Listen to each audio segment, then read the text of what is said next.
Minister of Finance, Planning and Economic Development submitting the National Budget Framework Paper for the financial year 2014-2015 to Parliament. This paper is critical in the budgeting process as it projects the anticipated resource envelope on top of highlighting the priority settings and how much will be allocated to the different sectors. That paper also communicates the budget strategy and measures to be undertaken to achieve the said target, especially budget discipline and delivery of services against the allocated resources. About 1 week ago, we began to analyze the policy document based on a paper published by CSR, that's the Civil Society Private Advocacy Group. It is that the good and the bad of the next budget. So the next one is looking at those key areas including on this, especially the health sector of the plans of the culture, and Honorable Student Mukitale Birahwa, Bulisa County, former chairman of the committee on the national. Thank you so much, Edmond. Good evening, everyone. Yeah, viewers also, because on the internet, you can get a special video of this. We are waiting for the Radio 1 TV. Radio 1 TV. We expect to be done by Mr. Julius Mukitale, Director of Programs at Forward, also coordinator of the Civil Society Private Advocacy Group based on video to this place. Honorable Birahwa, what kind of budget can we expect this year? Of course, the Minister of Finance, on behalf of the Constitutional Minister of Finance, is the head of the state. In the budget framework, Pastor did indeed give us our expectations of the budget. And most importantly, as I was looking at the suicide analysis, they have said very little about the minister's participation, which I always want us to emphasize when we discuss the budget. The aspect of the revenue side, the aspect of the resource envelope, that we need to increase our resource envelope, we need to bring our tax base, we need to raise our tax to GDP ratio. And one of the challenges we facing is the large informal sector, which we must work so hard to turn formal, and with the coming of the national ID and improvement in this bureau and these other authorities, we should be able to deal with this problem. And also, when we talk about the revenue side, we have to look at what are the big money makers of this country. Where do we need to invest? Because we need to invest where we can make more money, not just to invest for consumption. So before I go to the debate, which has largely been taking most of our time, the debate of public administration versus the debate of the government budget, the debate of infrastructure with the social services, I would like us to also raise the debate of which areas give this country create wealth, create employment. The areas include agriculture, agro-processing, service industry like tourism, fisheries, and even the diaspora remittance, which has been giving us a lot of money. So we rarely discuss which areas should be putting in money so that we can make more money to this country, that we can create more jobs, that we can collect taxes, because it's a cycle. So I would implore the civil side to delve into those areas beyond what they have largely they have concentrated. So it's important we discuss the revenue side before we put a lot of effort to discuss the expenditure side. Now, the second difference I see in the analysis is that on the area of policy. If you don't have the right policies, you may have a problem. Like the president has more than twice, or none. It's a program, but if it is not well designed, it could be failing in analysis, the bottom of the speaker and the budget. And so it's so important from a planning angle and more from a policy angle that you're finding the right policy. So many times we critique something, where government is putting money in terms of the budget allocation without looking at the policy audit.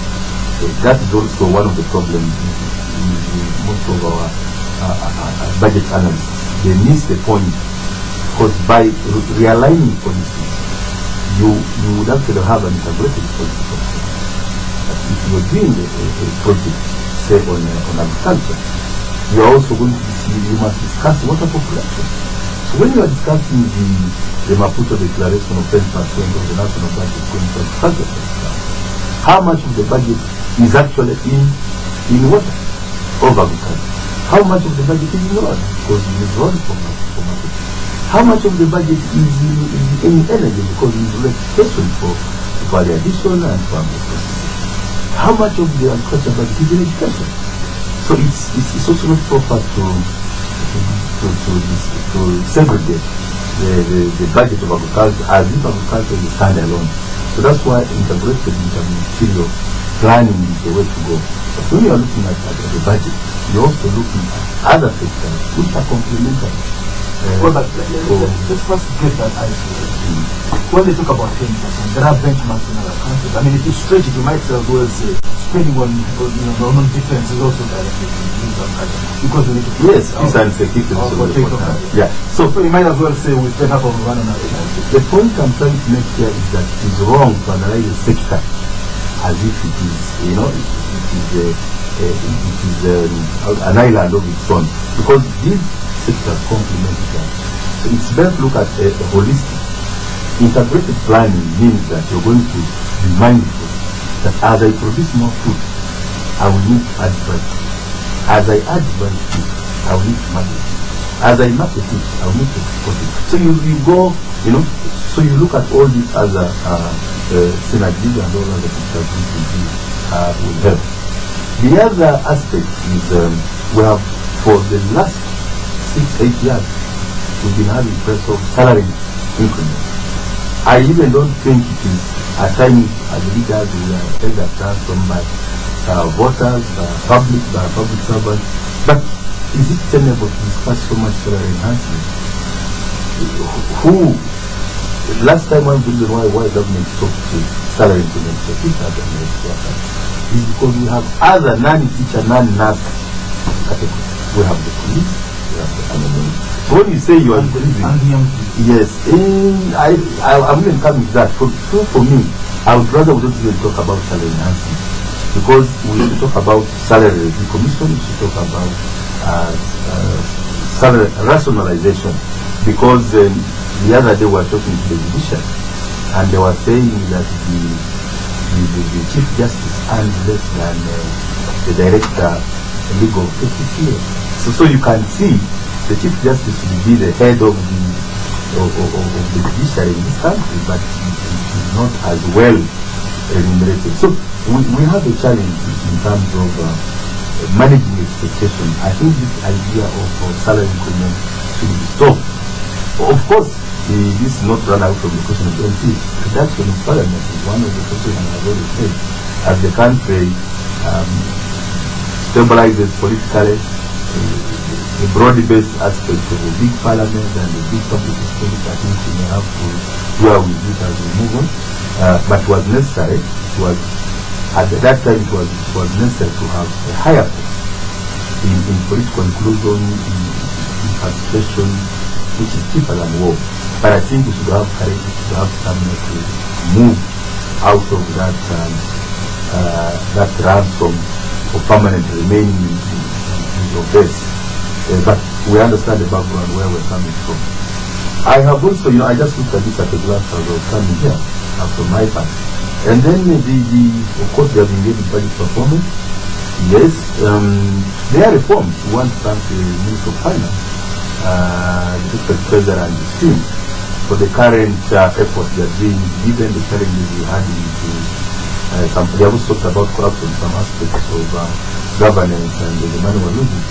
I think we should support the single treasury account, and with the bill now in Parliament, I think it's going to be possible to control the money with all the money being on one account, and requesting that every accounting officer is responsible for the vote.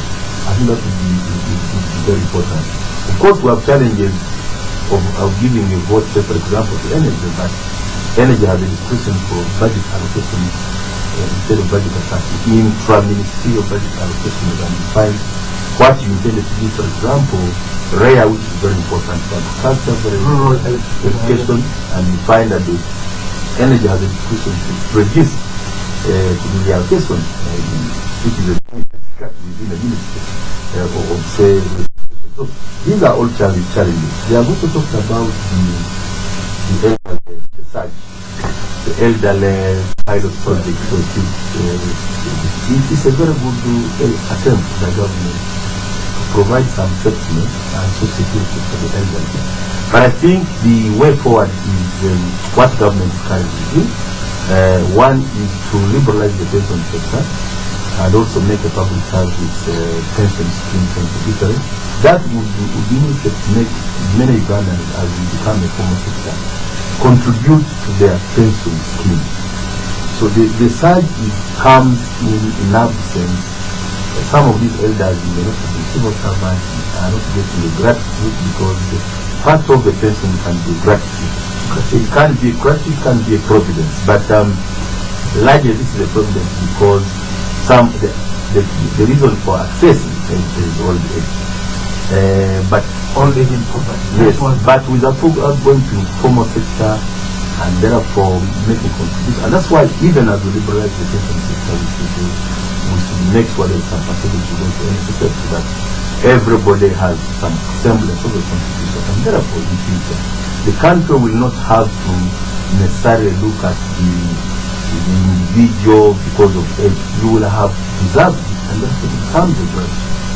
But also other reforms, including the health insurance scheme, which, for example, has done well in Kenya and Rwanda, because one of the biggest problems with this old age is actually not our African tradition is still very good that our elders are going to be relegated to institutions. You will see a son, a daughter looking after you, and so their biggest bill is actually medical. They have these terminal diseases, they have the cancer, they have the diabetes, they have the hypertension. So you don't only also look at just providing the fund. You need to look at the medical insurance. You need to look at the provision of the medical service of the elders. And these are the challenges. If you look at the demography of countries, for example, the Nordic countries, for example, which have a long, high life expectancy and a lot of old age, they also have high bills in healthcare of these old people because high bill of pension. But good for them, these guys have worked with them in the public service, have been in the private sector, have multiple schemes of pensions they are belonging to. So you don't just look at it as just finding some fund to give some old elders. That the cash brands are not just the holistic approach to a safety net, but also to that thing. So we need to broaden this debate really beyond that. Then the other aspect is there. We had a hot debate the other day in Parliament, in the Committee of Gender, about this gender budget, gender being underfunded. I think gender is one of the very strong ministries in charge of the youth, in charge of the youth, in charge of the cultural system. It's why the Kabaka and the particular are moving in the country. In charge of diaspora labor, in charge of remittances. So what I think is that Minister of Labor, for example, before you discuss it being marginalized and peripheral, I think they have owned back a lot of their sectors. Of course, there was a debate about homosexual and Islam, as we liberalize, I hope we can take all of that. There is an aspect of manpower survey, which I think they are successfully getting back. I don't see, for example, why the big donation is going to the cultural institutions and the religious institutions, not to go directly to ministry of gender. Oh, really? Why this would be... You want people to stop giving money to churches and NGOs to give it to government? They should not because government manages it. No, the government budget to allocate some, depending on what you want to use these cultural institutions and the religious institutions in the development process, in education, in community service, in environmental protection. You could allocate money there in those ministries instead of them accessing it through other NAD that one time there was an effort, I think, in the country institutions in health, in poverty reduction. Even the recent money, sometimes we accuse state house of having a big money. When actually there is a lot of aspects, residual tasks of these ministries of gender which end up in state house. As people look at it as a bloated state house budget. When actually, this money is going in gender, it's going in religion, But why don't you the contribution to churches, the contribution to no, you see, for me, basically what I'm looking at here, as I discuss this budget, I'm looking at the structure of the budget. State house money. The votes. No. I'm actually doing, I'm talking about the culture management system audit for the public service agency. You can even go ahead and talk about the review of the bulk purchases. We are now buying drugs. We save a lot of money by making big orders. When you make a big order in procurement, you get bulk purchase negotiation and get a big tax. And therefore, you can do it for stationery, for instance. You can do it for all government vehicles. You can do it for high value procurement for government. Not every district ministry and authorities will be a buyer. It's a bad procurement practice. We want something without going back to Central Trade Board and the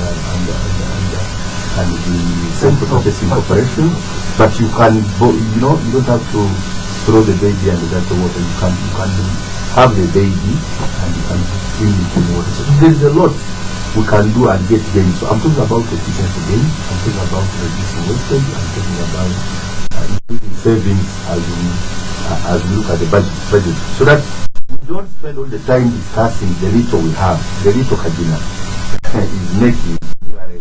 So the other aspect, finally, I thought the civil society must bring about is the machinery that brings the life, what you're calling the. So we in the modern age, are you giving the URA enough staffing to engage in the oil taxation, for example, so that you can get taxes in tax? And when there are appeals and tribunals, they pay the money with the right hand and they want to take it back to the left hand to administration. Are you going to have the technology that's required? The investment, I've said, in national ID is a plus in the right direction. How do you retain this work of the URA and this possibly justify the segregation in payment? Why you may have to pay for some time to retain them at URA so that they are not taken away by those who have lost in court to them. But technology itself, how can you be still doing this work in the modern age when you can have a scanner? How can you make sure that scanners, border entry points and exit points, even at Nakao station? So there is quite a lot of engagement which should be taken. How do we raise more money before we just go into where are we spending the little we have? So I find that we spend a lot of time discussing. I can even call it hegemony. And that's why you find every minister comes to Parliament to defend their budget. So we need beyond that to really restructure the budget, we need to tear apart the budget, we need to look at more policy issues, look at the planning, and emphasize more the revenue side before we spend a lot of time to sharing our poverty, because we do what we have, given our performance in the tax we actually discuss poverty. We are discussing the little we have.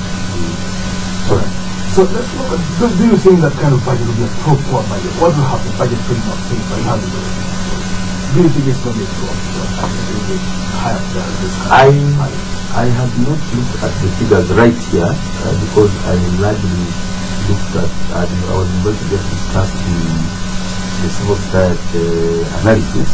But what I would like to say is that the Ministry of Finance has largely, we are emphasizing an investment budget, the production budget, as opposed to consumption budget. When you hear the trillion going into road sector, going into energy, we are basically saying that with more electricity, with better roads for agriculture, with better roads for trade, you're going to be catalytic, you're going to put an importance in the wealth creation of this country, and even sectors like tourism and we need electricity. So that is really on one side. But of course, government cannot be insensitive to the political demand and the area demand. For example, I congratulate the president who took a bold step to say no to one including district. But you know how much? By the time we stopped this, You used to love them. by the time we stopped this case, we had more than 53 applications in the committee.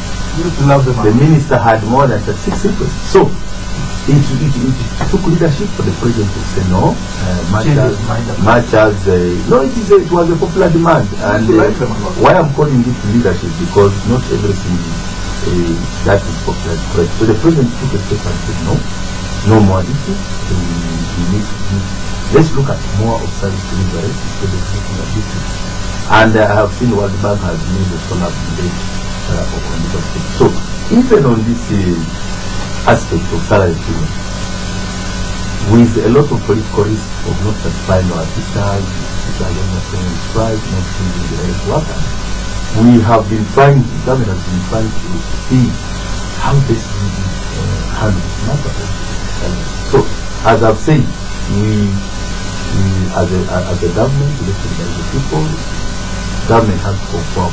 So the allocation, the big allocation of I think 450 billion to salary, 450 billion. Yes, to salaries comes as a result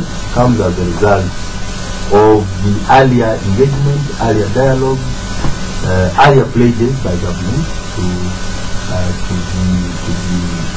the public servants, to the teachers, the health workers, and indeed the security personnel.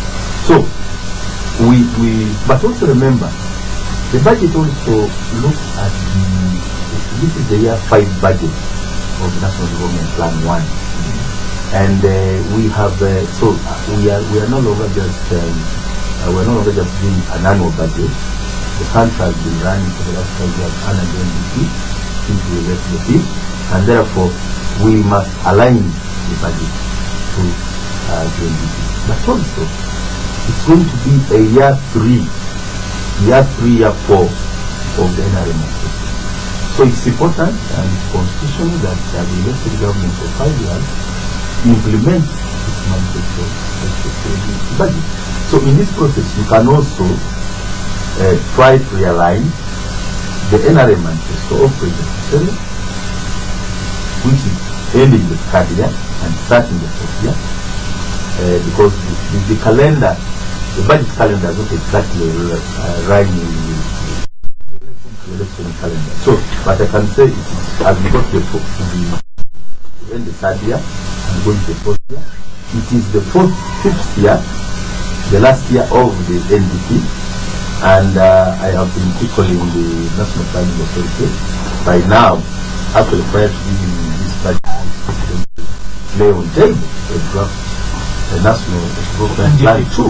I think we already have that. Yes, it hasn't come to us, to avoid the scandal we had in the last Parliament, where the NDP was introduced to Parliament the formation of the Parliamentary Act. Alright, let's take a break. This is Trauma Radio. This is a warning from our inhabitants. All the germs in this house gather around this radio. Well, now I have. What if I lose this? I was in the car. It is just miserable to make the life of our children. You take away their health and happiness. You make them too sick to play older. Get injections. I am Kabul Benitez, and I'm here to tell you that when I come into this family, you will be over. I will cover their skin with a double air protection that will destroy you and break your eyes and remove your energy. I will make you pay. You have heard it straight from Kaporde Meditex. For no-nonsense protection against germs, buy Meditex for your family. You're very welcome. Thank you. Isn't Birahwa nice? Mr. Of course. Oh, Auntie, I'm so happy to see all of you. Come in. You're very welcome. Just like Stella, when we welcome you to our house at Finance Trust, we have always been your trusted financial institution. You've grown, and we've grown too. And now that we have become a commercial bank, our doors are open for you to grow even further. Come and enjoy fast, convenient, and accessible banking services. Welcome to Finance Trust Bank. Finance Trust Bank, putting women first. This house has been in our family for years. I remember the first time I painted with my father. I must have been about 12 years old. Yeah. What has the poor child done? Mother joked that I was being punished, but I didn't think of it that way. One thing stuck with me though. I remember Dad saying to me, when it comes to pay, there is really one company you can never go wrong with. I have trust in their products. The quality is unbeatable.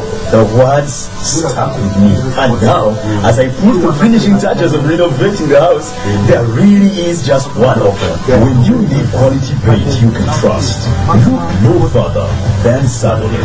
Sadolin, color your world.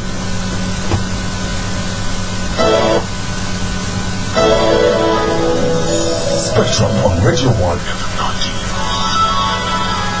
Welcome back on Spectrum tonight. The road to the 2014-2015 National Final. Is there hope considering the connect to the final framework? I guess this one was Stephen Bulisa County MP, former chairman of the Committee on the National Economy, I'm talking he's very Honorable Birahwa, can you appraise for us the budget last year? How did you go on this? The beginning of how I wish I was coming to discuss that, because me I came to start the civil society presentation. Yes.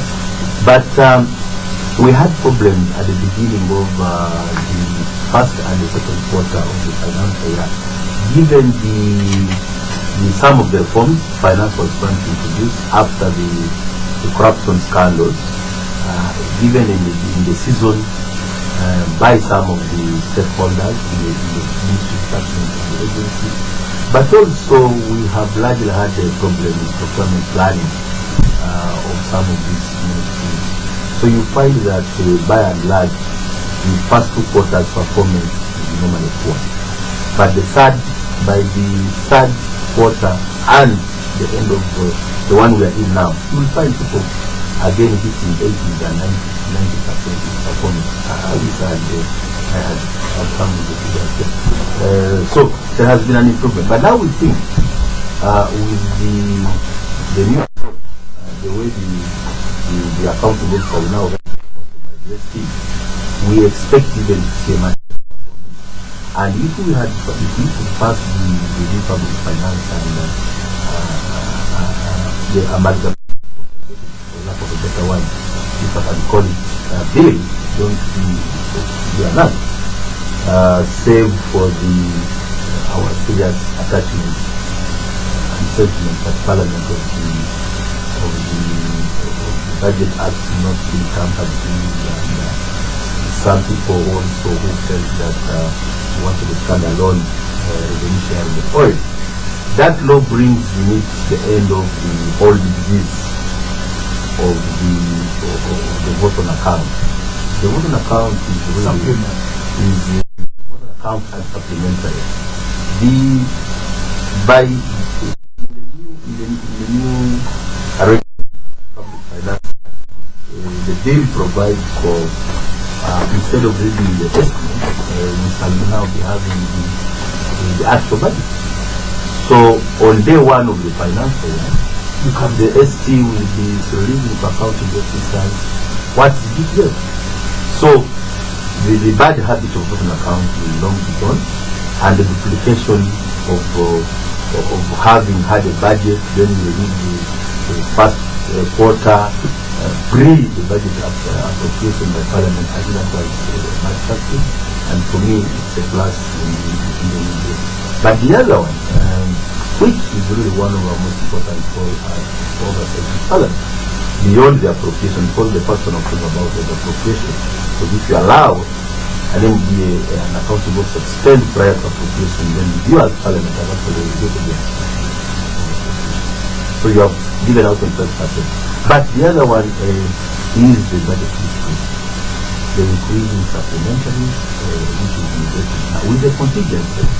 But that's something from yes, with the contingency funding put in place. That's some people are looking at it as promoting the budget in this thing. For me, I think it's better that you provide and say within this limit. 3%. Yes, you don't go over and above this. this is the limit.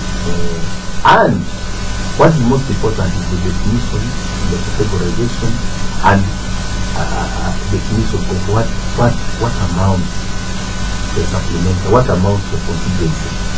The contingency, of course, in unforeseen, unexpected, and of course, the concern with some people is that what if there is a disaster? That's what you we plan for some minor catastrophes, management, but not a very big disaster. Thanks, we don't have tsunamis and the earthquakes, the type of China and Japan. So, and thank God we don't do that. Otherwise, we would have a problem. So, we need to, but we could put this other fund, the environment fund, the disaster fund. I think it's proper to have such other funds.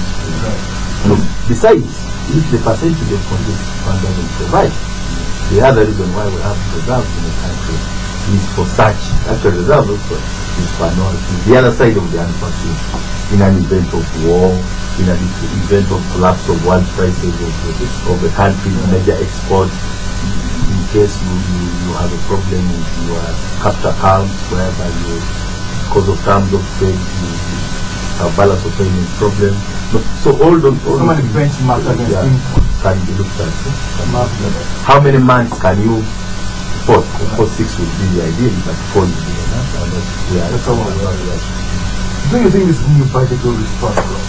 The economy crashed, 3.2% annual by 2.4. The worst in 20 years. We're not seeing that since 1991. The end of 2011 and 2011-2012 and the beginning of 2013 had a bit of a tinker with the double-digit inflation, and as you know, after everything possible must be done to after elections fight the I don't want to go into that for now, but we had a problem. We had a problem with the double-digit inflation, and we had because of the mechanism used to fight inflation, there was some bit of crowd-out effect in the private sector, even the competition between the instruments, the technical instruments, which the Bank of Uganda was really widely using to, because inflation is bad for it. It's only good for an importer, but also in the end for it's actually worse for the exporters and the country needs to protect themselves. But the point I'm making is that the tools used then did provide incentives to a lot of treasury bills, a lot of bonds. We even had at one time some offshore bonds, which were coming there because we were willing. We never had offshore bonds. We had offshore buyers of alcohol. Okay, yeah, I don't know how you want to call it.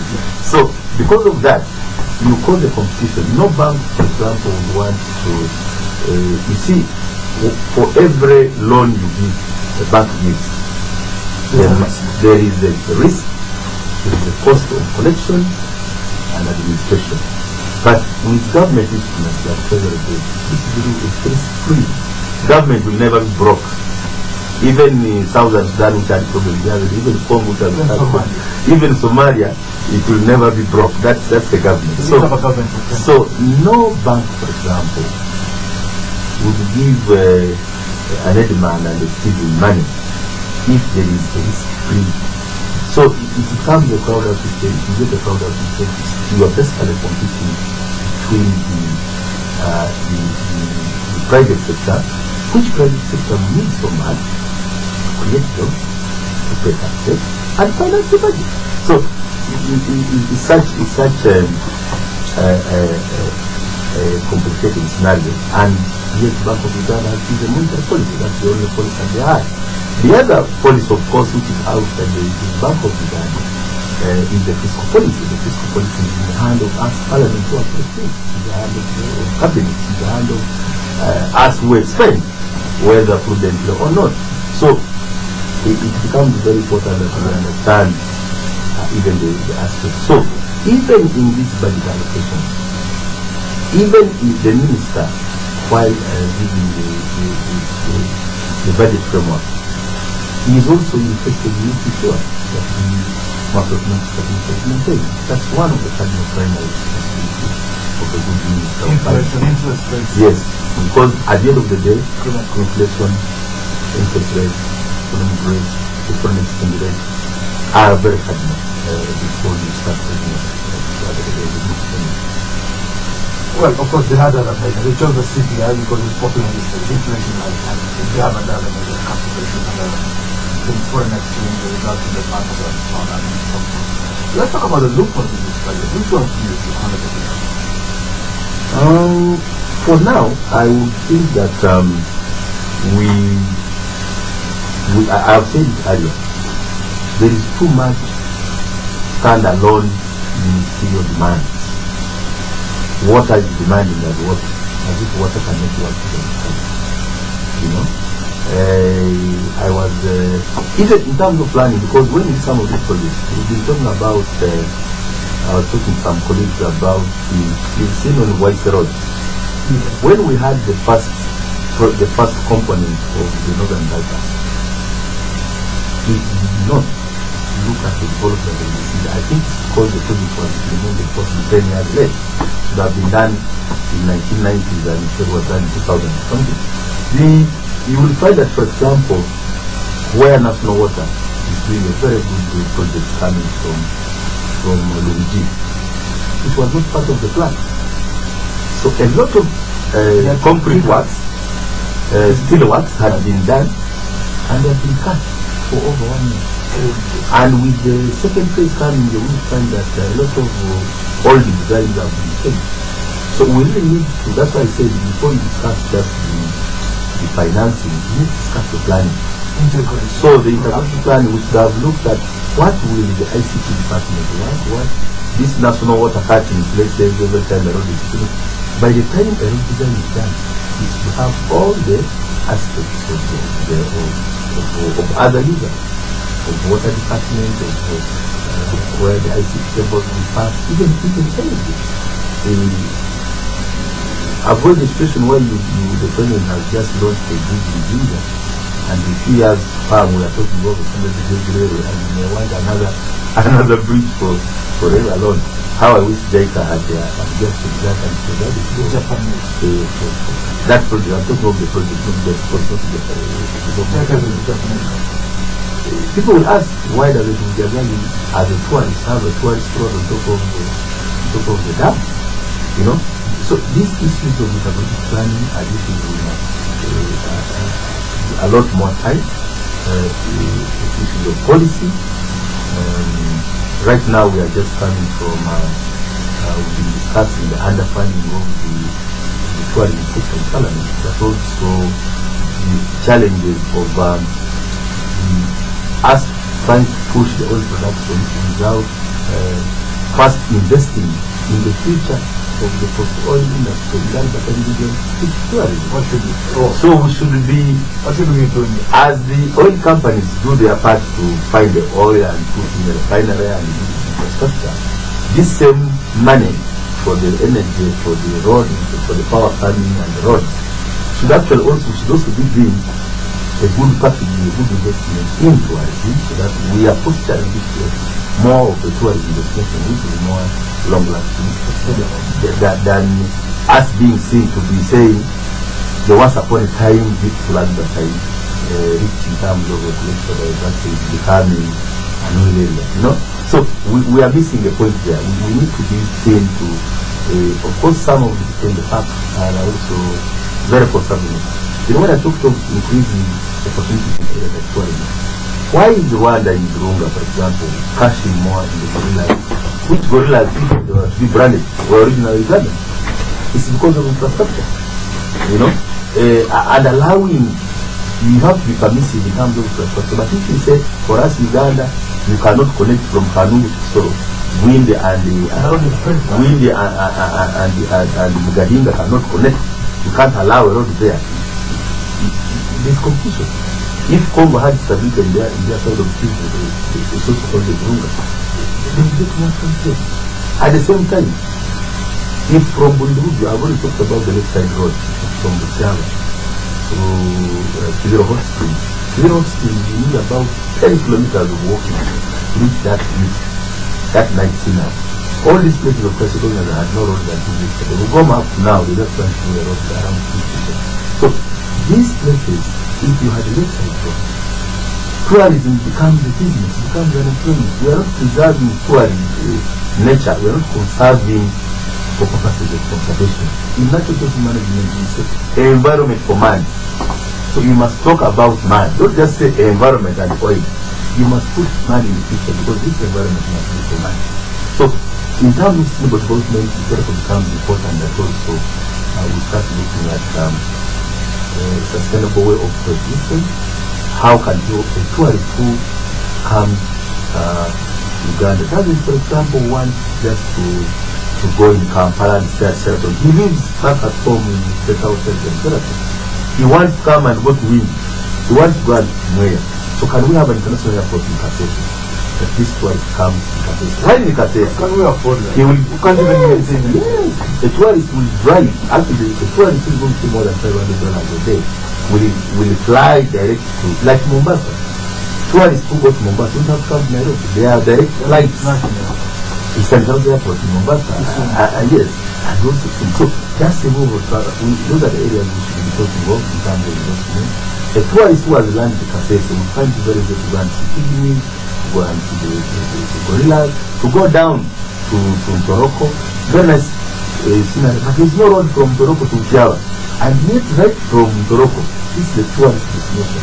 The Lake Albert scenery, you will see all those nice places down in Daiga, you go down to Kibiro Hot Springs, before that there is Rugoma Forest. You continue up to, so there is a node connection, how these animals, including elephants, used to move right from Pakwach through this belt, the one from Para, south to the narrow side. You know, elephants cross the river, that's not just because of human education interruption. They cross river now? They can cross the river, yes. So, that stretch where tourists can spend 7 days, giving humanity instead of coming in Kampala Jam, you come from Bunduruge for photo, you know, that's the problem. Yeah, from the listener, this is the Tram on Radio 1. Our number is 041-348-111, 031-260-390, 031-261. When you call in, please tell us your name. Also, tell us where you are calling from. 041-348-111, 031-260-390. Spectrum, hello? Hello. Yes, your name? Yes, good evening, sir. Good evening, your name, sir. Okay, I'm still to get up on the issue. Well, thank you for giving Honorable Steven. However, I want to get help with the way on two aspects. On the district, two, on the government cannot be broke. Government are ever broke.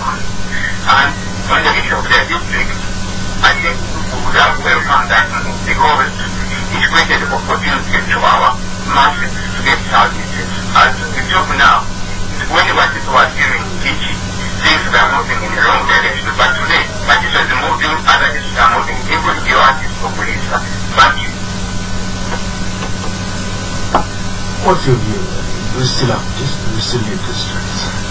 No, no apologies. The president did the right thing. He spoke the allocation of districts.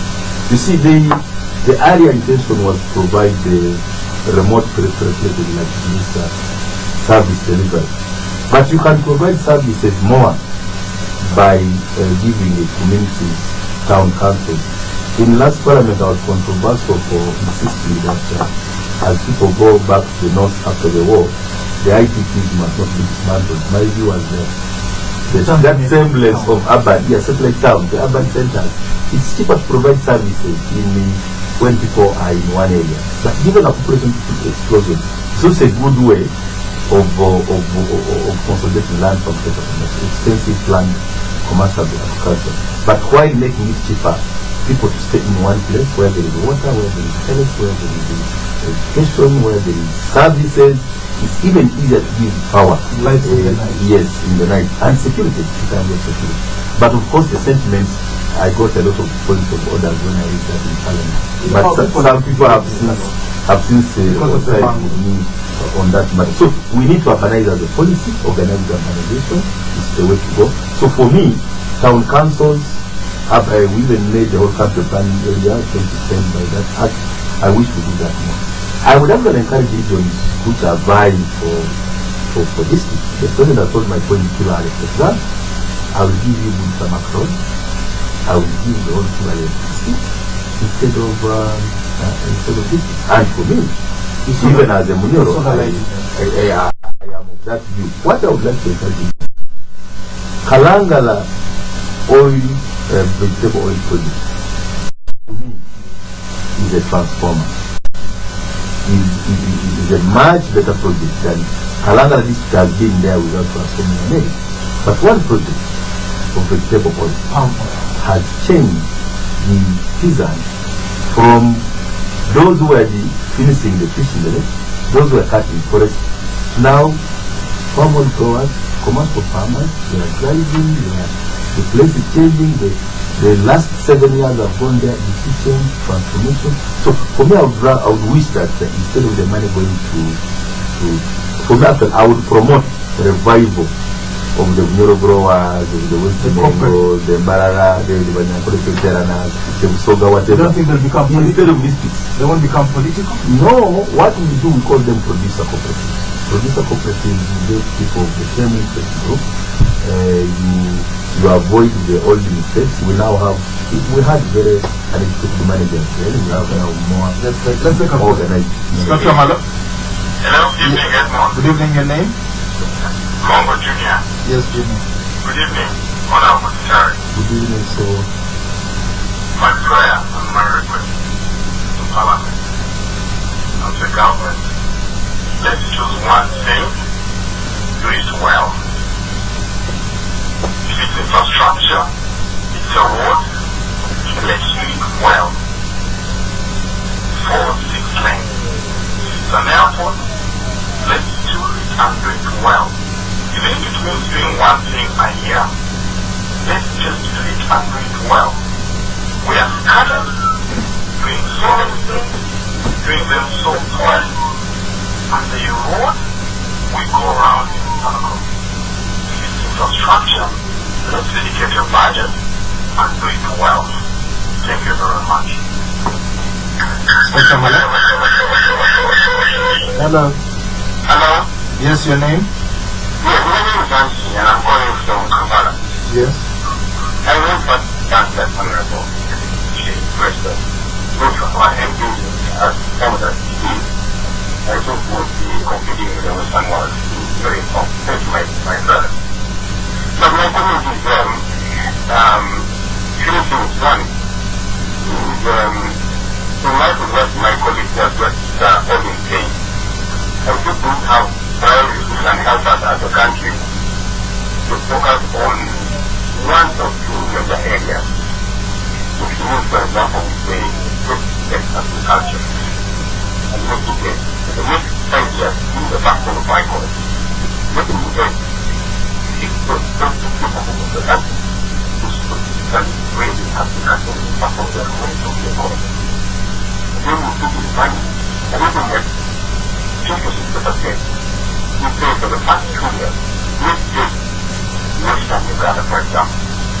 Let's use the very areas of Western Uganda and all the aspects of the area of Uganda as the basically and raise the level of all if you do the complete together. When we go to Southern Uganda, we go to Western Uganda. So that the level is the same years ago. I think that point is very, very good. Very good. Focus on that. Let's move on. Yes, sorry. Yeah, I want some of the callers. For example, in agriculture, government is also making a remedy. You are aware we have reduced NADs and we're going to do a single style education system of agriculture. I think that's the one way to go. One of the reasons, for example, BAT, I don't support tobacco. I have my problem with tobacco itself. But one of the reasons why citizens are starting tobacco and the sugar sector, even I also don't support sugar. I don't think sugar is what everybody should be emphasizing in this country. If you are going to enterprise selection, I don't think sugar is taking the best. I go for example, Is that because you can't grow it? I would rather go for tea. A lot of this country can grow for tea. I am for I support the Western Uganda and Southwest promotion for the tea. It's multi where it grows, because tea is a perennial crop. I have visited estates in Kenya, in Meru, in Kericho, 70 years, your grandfather's estate. Meaning that you are just harvesting. Now, the problem with things like sugarcane also has problems. Yes. Sugarcane is a deforester. It's a deforester. You have to clear a forest. But tea is a forest. Yes, when in Uganda we had war and in Kaboya, after the war we had forests for tea. And it was just a matter of pruning them, and again we could profit into it. So, perennial crops, vegetable oil I talked about, those same perennial, about 25 years, I go for that. Only in this country we can do so. The president talked so much about the enterprise, about running. I don't know why the experts in this country have failed to translate the president's vision to reality. Because that's what technical is supposed to do. When the politician has a vision, you're supposed to translate that into program. And unfortunately, so specialization, I agree, even in agriculture, we need to specialize in some areas and have value chain of this sector. So that you don't just talk about a crop and stop at producing it upstream without looking at what you have to do in terms of post-harvest process. It's our biggest problem in sub-Saharan Africa. So if you do post-harvest handling, you're adding value. If you add value, you enjoy the value chain of the product. You know, you have the marketing, you have the warehouses system up to the end, and you're going to have, you increase exports. So even, one reason why we can't access the AGOAs and everything that arms in Europe is because of these standards they put, and we lack them because we don't do the value chain. So the value chain is something. And I want to agree, yes, focusing is important, concentration is important, and that's why the media and sometimes civil society was screaming when the president said trillion for roads. That's focusing on concentration. Energy, we are going for Karumando, it is 2.4 billion. That's focusing. But as I said, we are an elected government. As you invest in infrastructure, some of us are even saying, so services and infrastructure, a good population will need good health and education. Just need to skill the country to be able to have a workforce that is not only healthy but also that's up the class, hands-on with the skill. Thank you very much, Honorable. Honorable Stephen Mukitale, Bulisa County, former chairman of the National Economy. Opportunity, giving us statement to special motivation on that. Unforgettable moments of gorilla tracking. Uganda Wildlife Authority is happy to offer you up to 40% discounts on gorilla tracking permits. Offer valid till 31st May. Enjoy the rare wildlife experience of tracking the world's few remaining mountain gorillas, including the Birahwa Forest and Gahinga National Parks. You can also enjoy many other activities like nature walks, hiking, birding, golden monkey tracking, culture and community experiences with the Batwa, and a lot more. Don't miss this opportunity. Uganda Wildlife Authority, conserving for generations. You open the border.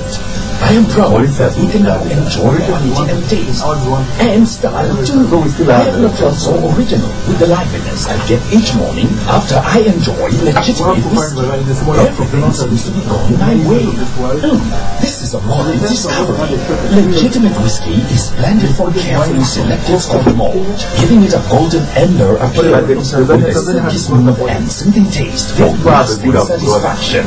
Legitimate whiskey, a masterfully crafted blend, expertly blended, lighter and styled whiskey. Please enjoy responsibly. The user has no choice but to go there.